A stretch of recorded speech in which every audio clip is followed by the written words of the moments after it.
میری آنکھوں سے آنسو ٹپک رہے ہیں، نیل بہہ رہے ہیں، میں بے ساختہ ہوں، بے قرار ہوں، بے چین ہوں۔ میرے نبی رحمت سرکار نے فرمایا کیا ایسا خواب دیکھا ہے جتنا تو اتنا بے ساختی کے ساتھ بے قراری کے عالم میں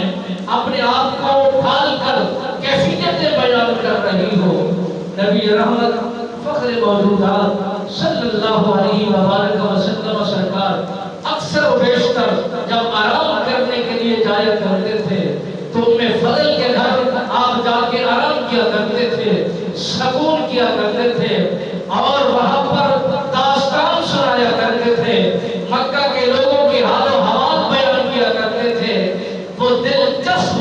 باتیں جو سنانے کا جی کرتا تھا، میرے نبی رحمت فخر موجودات صلی اللہ علیہ وسلم سرکار فرماتے ہیں وہ ام فضل کے گھر جا کر میں حالات و واقعات کی آگاہی دیا کرتا تھا۔ میرے ساتھ ان کا رشتہ بہت قریب تھا، محبت کی نگاہوں سے دیکھا کرتی تھی، مجھ سے پیار فرمایا کرتی تھی، مجھ سے دکھ سکھ میں شریک ہو جایا کرتی تھی۔ جب حال کو دیکھ کر میری دربار میں حاضر خدمت ہوئی، عرض کرتی ہے یا رسول اللہ میں کیسے بیان کروں، کیسے سناؤں، کیسے بتاؤں؟ میرے نبی سرکار نے فرمایا کہ بتاؤ گی تو اس کی تعبیر بتائی جائے گی، بتاؤ گی تو اس کی نوعیت تک پہنچیں گے، اس کے حالات کی آگاہی سے آپ کو آراستہ کریں گے۔ میرے نبی رحمت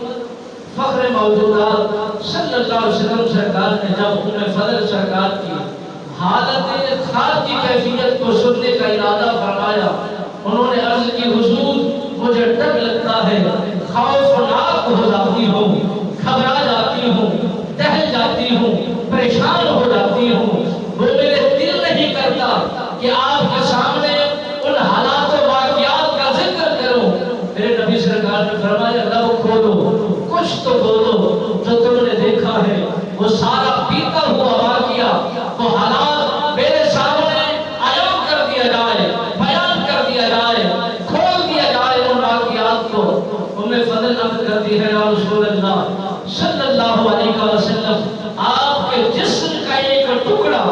جو کٹ کر میری گود کے اندر آیا ہے، میں یہی پریشان ہوں، اس حال سے بے قرار ہوں، اس کیفیت سے جو چار ہوں کہ میں یہ سوچ رہی ہوں کہ کہیں ایسا نقصان تو نہیں ہونے والا، کہیں ایسا حملہ تو نہیں ہونے والا، کہیں آپ کی جان کو کوئی نقصان تو نہیں ہے، کوئی آپ کی جان پر کوئی ایسا معاملہ بننے کو تیار تو نہیں ہے۔ میرے نبی رحمت فخر موجودات صلی اللہ علیہ وآلہ وسلم سرکار مسکرائے،